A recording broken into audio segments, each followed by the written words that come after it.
with the support of Save the Children International, the Swedish International Development Agency and Media Network on Child's Rights Development based in Zambia, launched the Isu Elihle Awards. Now, the aim of the awards is to encourage fresh reporting, innovative approaches and insightful investigations that seek to give children a voice and elevate the status of the child all over the continent.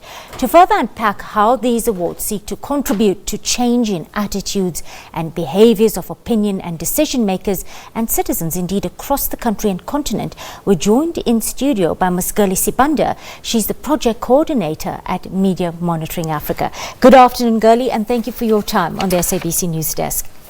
Good afternoon. How are you? I'm good, thanks, Girlie. I want to just gauge, these are some exciting awards in place. I think they're about 4 years old, if I remember correctly. What's been the response you've had this year, and is interest peaking? Because one gets a sense that you're encouraging fresh, innovative thinking in journalism. The awards have been doing really great. This is our 4th year. 2020 is our 4th year. So last year, 2019, we had a very good response because we're having journalists from all over the African continent apply for the awards. And then their stories have been very good because they are focusing on different issues that are affecting children, and they're making sure that they're promoting the children's rights. I see. I want you to tell us how it actually works, because we understand that journalists across the continent get to submit their ideas, and then these ideas are adjudicated by various panels, including a panel of children themselves. Just tell us how the process works, Girlie. Oh, okay. So we open the applications, and then the journalists, they apply. They send in their story ideas first, and then after that we adjudicate, including the children monitors. They're part of the judging panels, and then after that we choose a top 6 finalists from all the stories, because last year we received more than 50 story ideas, and then we picked 6 from those to be our finalists, and then after that we give them support of 10,000 rands to work on their story.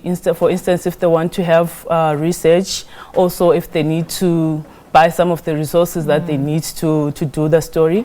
And then after that, they submit their published stories. All right. I want to hear about the content and the quality of this year's entries, Girlie, because we know and we feel that if journalists are given enough of time and space and resources, they can come up with some very brilliant, life-changing ideas. Yes. So the content for last year, which was 2019, it was very great. We managed to get the 6 finalists submit the published stories. They had like different stories ranging from play in children, ranging from children who are behind bars, and also we had stories which focus on the undocumented children who are in South Africa, coming from the different parts of Africa. So we had really great stories. It's an ideas-based competition from what you're telling us. What are some of the criteria that our journalists have to fulfill to actually have a winning idea, to put forward a winning idea? What is your panel looking for? Okay, so we're looking for something that is fresh. Like, we're not looking for someone who write a story that is often written about. We want something that is fresh, that unique. That is unique. And as well, we need them to follow the correct ethical guidelines when it comes to reporting on children. They need to make sure that they follow all that. And also, we like them to make sure that the children's voices are involved in the story so that they'll be able to tell their own stories. And that's just it, Girlie, because children account for something like, if I remember correctly, 34-35% of South Africa's population.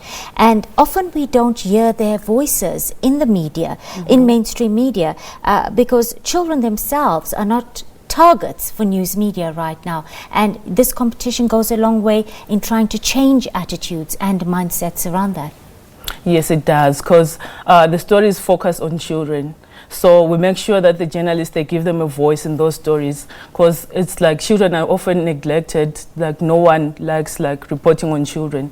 So these journalists, they go out there in the field and make sure that they interview children. They allow them a chance to talk about their own stories and to report on how some of these issues affect them. I wonder if, as project coordinator, you've come across any journalists who have tried to go out there and cover children's issues. What are some of the barriers or the difficulties and challenges such reporters face on the field out there when it comes to covering stories of this nature, Girlie? Okay, the problem that they face is that sometimes they won't be granted access to interview these children. You find that maybe their families are like, this child is too young to comment on this, or maybe their families, they don't want them to comment on that certain issue. So those are some of the challenges that they face when they are trying to report on their stories. Now, Girlie, you've got the top 3 winners for us, and you've asked to make the announcement on the show. So go ahead, tell us. Okay, so before the announcement, I just want to say I'm excited about the winners, and I want to thank everyone who entered for the 2019 Isu Elihle, and I want to encourage them, even those that who didn't make it to the top 3 winners. I want to encourage them to enter even today, even to this year in 2020, because we'll be opening the applications very soon, maybe in a few weeks. So the winners for 2019 Isu Elihle Awards are: the first prize goes to Thomas Bwire. He is from Kenya. He's going to receive a cash prize of 25,000 rands.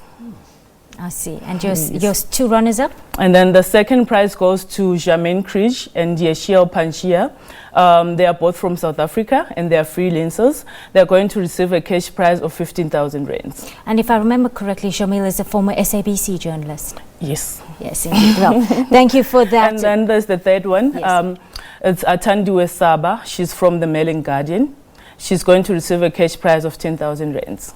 All right, congratulations to all 3 of our winners, and thank you, Girlie Sibanda, for your time on the SABC News Desk, Project Coordinator at Media Monitoring Africa. Thank you. Time to take a short break. I'll be back with more news after this.